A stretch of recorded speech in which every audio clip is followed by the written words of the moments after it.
everyone, it's Hailey, and today I'm going to be talking about the books that I would like to read this November.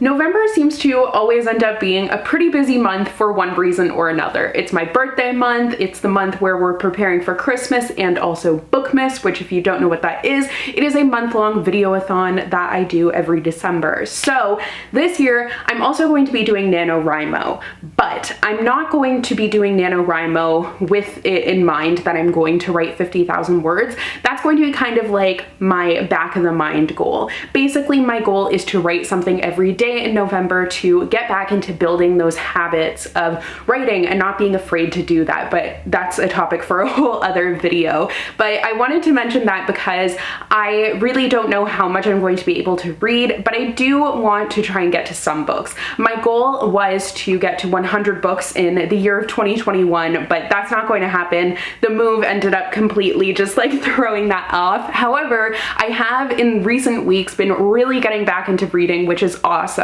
So I want to try and keep up that momentum, and I have some books I'm really excited about that I hope I'll be able to get to. So I have done an end of the year TBR recently, which I will link down below for you guys, but I won't be repeating books from that, but just do keep in mind those are kind of also on my TBR. It's just really like these are the books that I might read as per usual. I don't like sticking to a set TBR. So without further ado, let's get into it. So I just wanted to take a second to thank the sponsor for today's video, Bright Cellars. I love trying out new wines just as much as I love trying out new recipes, which as you guys know is a lot. And I love just trying wines from around the world, and Bright Cellars makes it super easy to do that. Bright Cellars matches you with wines from all around the world that are curated to your palate, and it's also personalized, like your own personalized wine box. That's literally the dream. All you need to do is take a quick and simple 7-question quiz, and then it will be handpicked by their in-house sommelier who is going to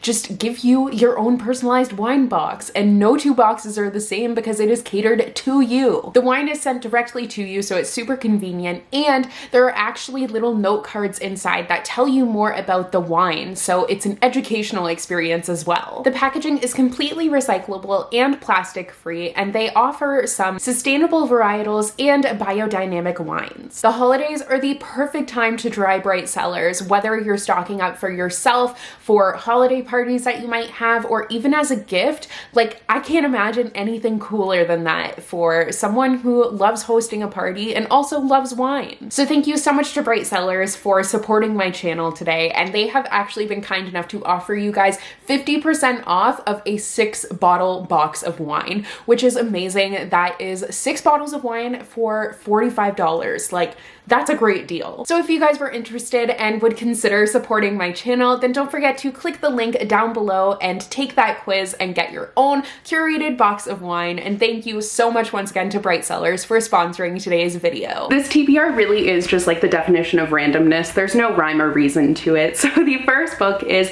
Act Your Age, Eve Brown by Talia Hibbert. This is the last book in the Brown Sisters trilogy. It's a trilogy of companion novels, so you don't have to read them in order. You don't have to read all of them, but I have read the other two. It's just following 3 sisters and their romantic adventures, and they are a lot of fun. So Chloe Brown is the first one, and I liked that one, but my favorite is the second one, which is Dani Brown. I couldn't think of her name for a second there. So now we are following Eve Brown, who is the youngest Brown sister. Her love story involves running into a bed and breakfast owner, quite literally, and then their love story ensues from there, and I think it's just going to be adorable, so much fun. One of my favorite things about Talia Hibbert is her writing. Her writing is like top-notch, incredible, so enjoyable. So I'm very excited to have a new book by her to read, and this has been out for a while, and I'm really sad that I haven't gotten the chance to get to it yet. I feel like this one is also going to appeal to me as the youngest of 3 sisters. I think that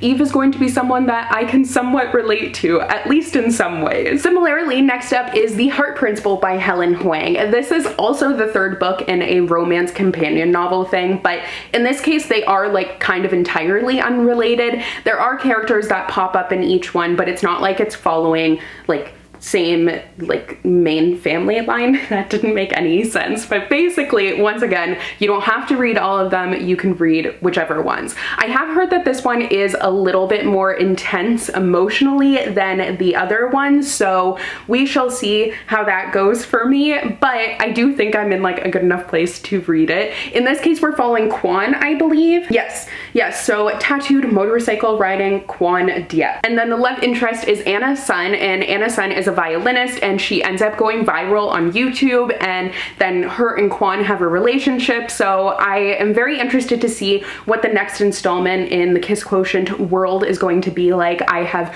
really enjoyed the others in the series, so I think that I will like this one, but just I have heard that it's very different from the other ones. Next up is Orphan Monster Spy by Matt Colleen. I've been wanting to read this book for years, which is true of so many books that I have, but I really have been dying to get to this one because the concept just like blows me away. This is about a Jewish girl who ends up going undercover in a Nazi boarding school, and like that just right away I'm absolutely hooked.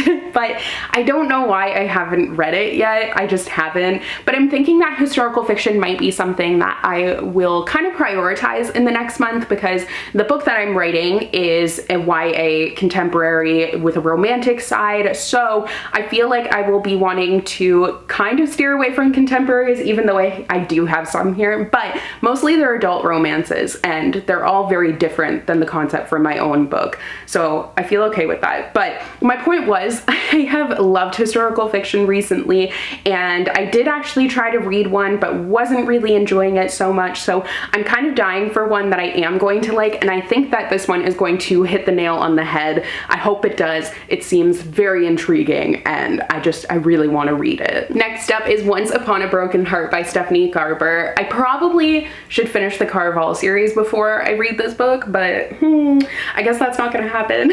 So this is the author of the Caraval series, and this is her first book outside of that world, but it is kind of like a similar thing. Not really, it's just like what I would expect from that author, not in a bad way at all, but it's about a girl. Her father is the owner of a curiosity shop, and there's something with the Prince of Hearts, and he can take, and there's like this forbidden deal with the Prince of Hearts and everything, so there is that magical element, and I feel like you can kind of see where the connection that I'm making is there, hopefully, or else it's just me. But I really love her writing, and I'm excited to see something else by her, even though I haven't finished the Caraval series yet. I definitely would like to try and get to this one. Next up is Honey Girl by Morgan Rogers. This book was everywhere. I feel like it was last year, but like I have no concept of time anymore, so it may have been this year. But the point is, this book was getting so much hype, and I really wanted to read it near when it came out, but I didn't end up getting the chance to. So it's been one that has been on my radar ever since, and I feel like now is the time.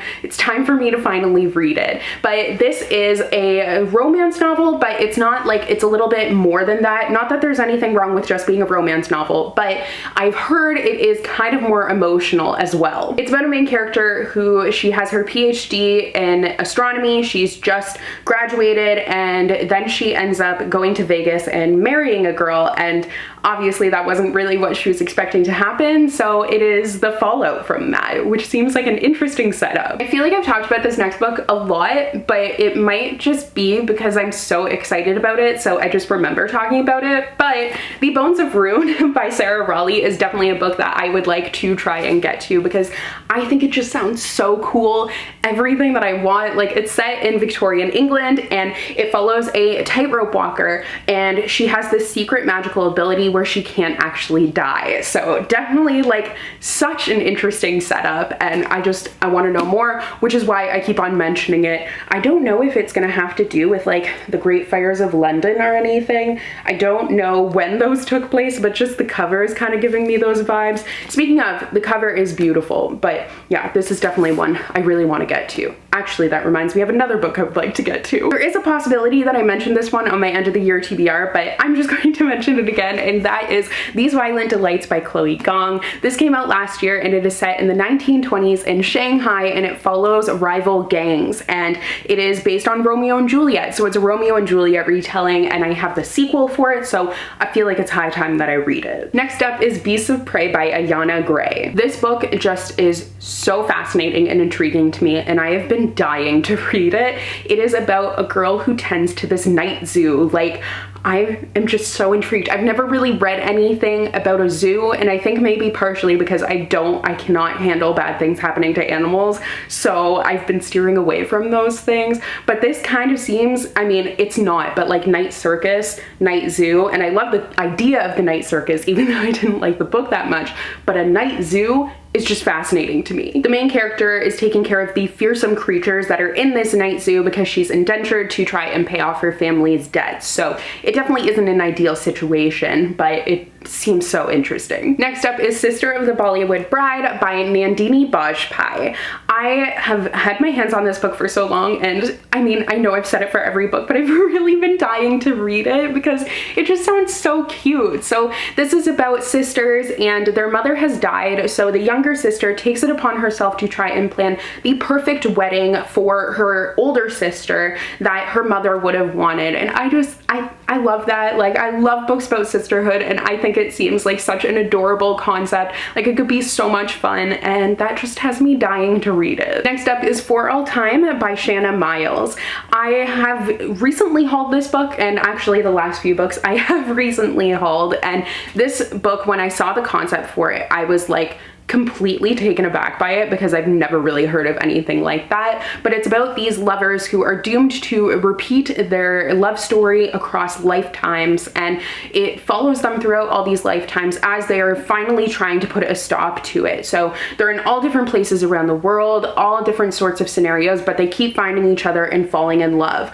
I just have a lot of questions and am super intrigued. Next is Vesper by Margaret Rogerson. This, as I've mentioned, is about a girl who she is training to be one of the Grey Sisters, which is a nun who cleanses the bodies of the dead to keep them from rising again. And then they end up getting attacked at their coven by these risen soldiers, and she ends up awakening, it's a something, I can't think of the word, an ancient spirit bound to a saint's relic. A revenant, that's the word that I was thinking of. I knew there was a specific word that I was missing, but to defend them. So obviously that's going to be a messy situation, but this is the third book that Margaret Rogerson has, and the only one that I haven't read, and I've enjoyed her other books, so I feel like I need to read this one. And finally is Kingdom of the Cursed by Carrie Maniscalco. This is really a good book for Halloween time, but you can read it whenever, honestly. Like, I need to tell myself, you don't have to read things in a certain season. You can read it whenever.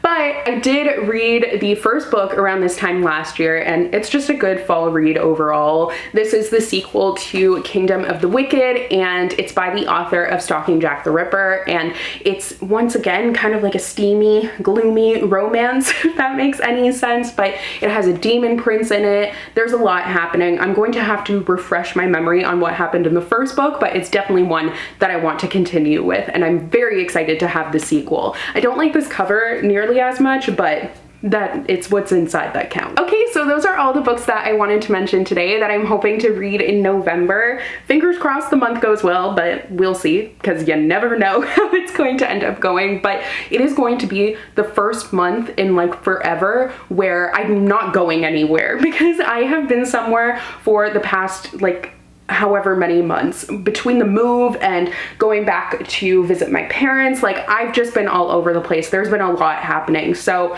November is the first month where I get to like actually just stay home and breathe for an entire month before I go home for Christmas. And there's nothing wrong with going home. It's just, it throws me off a little bit and exhausts me. And obviously with everything that's been going on the past few months, that has also been very exhausting. But I hope you guys enjoyed today's video. Please let me know what you are planning on reading in November, because I would love to know. I hope you guys enjoyed, and I will see you guys in another new video soon. Bye! I feel like I waved so weirdly, but I also felt like I already said I hope you enjoyed, so I'm sorry if I repeated myself, but goodbye!